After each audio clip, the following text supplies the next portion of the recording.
આજ મને મારા વાડી મળવા બોલાવે છે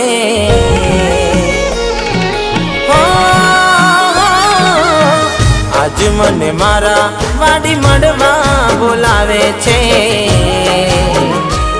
કેમ જાવું એને મળવા વરસાદ આવે છે વરસાદ આવે છે મારી વાત જોઈ બેઠી છે ક્યારની અહીં ચમકે વીજળી ચિંતા થાય એની અહીં ચમકે વીજળી ચિંતા થાય એની વાદળ છાયું વાતાવરણ મને સતાવે છે કેવી રીતે એને કહેવું